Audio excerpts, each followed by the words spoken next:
I'm Jeff Lippencott, a composer for television and film. Done such shows as MasterChef, Hotel Hell, The Apprentice, The Biggest Loser, Shark Tank.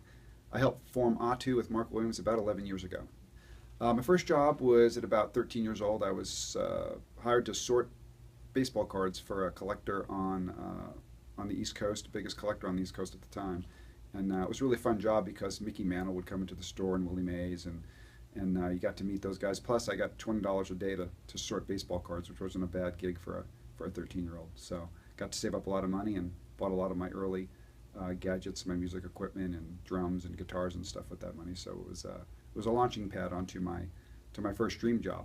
I guess my first dream job would have been conducting the St. Louis Symphony at Powell Symphony Hall.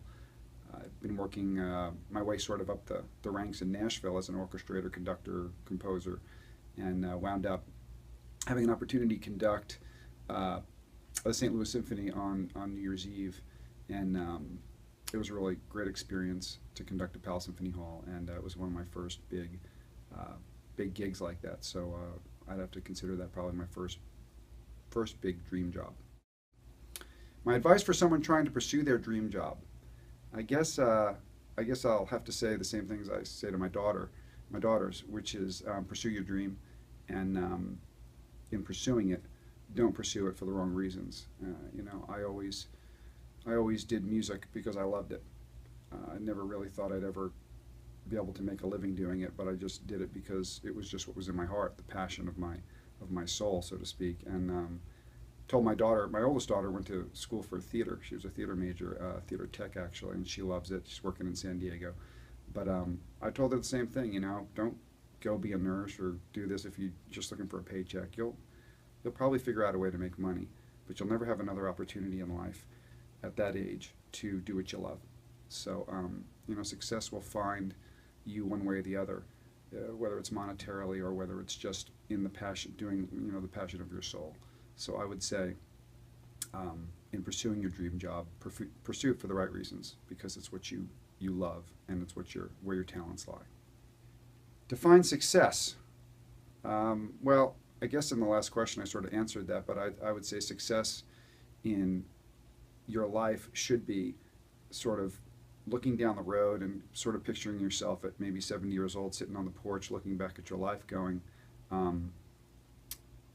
I tried to do what I loved. And, not all of us get to do what we love. Not all of us get to do our dream job. But I think in the end, if you're able to look back at your life and say, I tried, and even though I wasn't the best director in the world, I gave it a shot. And to me, the biggest failure in life is just not trying. And so I would say the biggest success would be to try and pursue that dream job, that dream life. I'd have to say that I wouldn't choose to change my job. I love what I do. I think there are a lot of other things that would be fun to try to do, but I would never change being a composer. It's just what I've always wanted, and it's just what's always sort of been inside me. I think something fun to do, which I sort of do as a hobby now, but would be to be a winemaker. So maybe trade places with a Lafite or some sort of famous, winemaker. The Mondavi family obviously does great wines too. So I think some sort of a well-known winemaker, that would be fun.